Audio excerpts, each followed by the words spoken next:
I'm speaking English, and I'm sure their English is good, but it's not always easy to understand a native speaker. So especially in the English accent. Yeah, they're more used to American. It's easier than the American accent. And Americans. If you speak slowly. Yeah, exactly. It would be easier. I was going to talk a bit about Dahar al-Umar and Ibrahim صباغ. Do you think they know a lot about? Dahar al-Umar, they have an idea about it, but Ibrahim. Okay. They don't have all right. Yeah. An idea about it. His consulate. His counselor. Counselor. Yeah. Counselor. Yeah. Counselor. Well, I will read a piece that I've written, which I wrote. Well, I've edited it. I wrote it for an article originally, and but I also write about him in my book, Palestine: A Personal History. So, if it's a mixture of reading and of me talking and of questions. Do you have the book in Arabic here? Yeah, I can show you. كمان مرة بدي أرحب باسمكم مع الكاتب المخرج السينمائي الصحفي كارل صباغ. كارل صباغ ولد لأبو فلسطيني من صفد وأم إنجليزية وإنجليزي عمليا، ولكن بالروح هو محلي فلسطيني شرقي. كارل اشتغل بالبي بي سي. التوك المحاضرة تبعته راح تكون بالإنجليزي. من هنا نتوجه للجميع.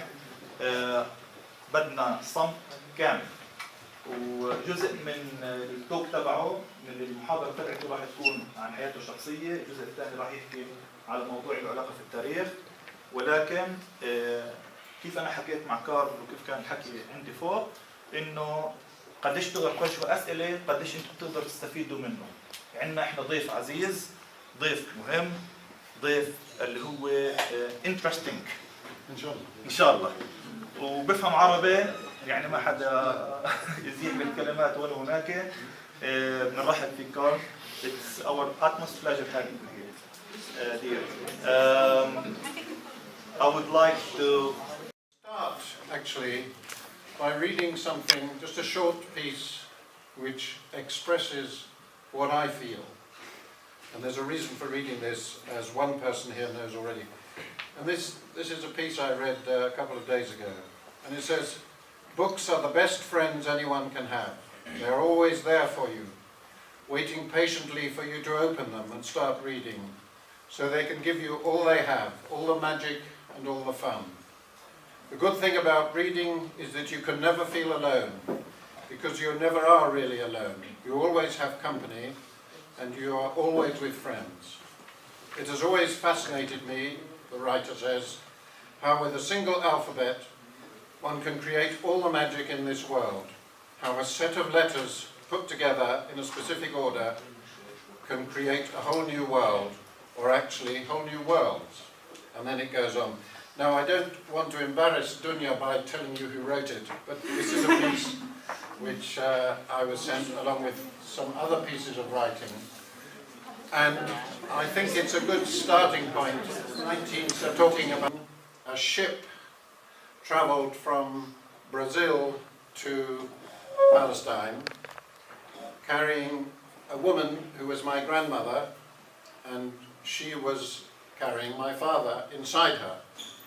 My father was born after the ship arrived in Palestine, and he was the son of a lawyer from Tulkarm.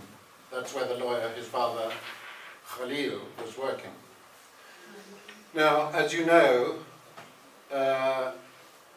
people are named after their grandfather, and when I was born, my mother was English. Well, she was English all the time, but she was also English when I was born. And she could not pronounce the Kha of Khalil. But my father was determined that I should be named after his father. So the best my mother could do was to call me Carl. So as I've grown up in England, I've always been known as Carl, but I like it a lot when I come to Palestine or with other friends, Arab friends. I like it when they call me Khalil, because it reminds me of my heritage. and of my grandfather, who was a very successful lawyer. And there's a story I always like about my grandfather, which is that one day a man came to him in Tulkarm, and this man had just come back from the Hajj. And he said to my grandfather, "Look, I need your help." And my grandfather said, "What is it?" And this man said, "I've come back from the Hajj, but I left my red boots in Mecca." And my grandfather in Tulkarm said, "Well, what can we do about it?" And he said, "Well, you've got to write to the king of Saudi Arabia and get him to send my boots back. So, if you don't try anything, you don't win anything." So my grandfather did exactly that, and 6 months later he was able to present the man with his boots, which had been returned from Saudi Arabia. The king or the royal family or the wazir had found them and sent them back.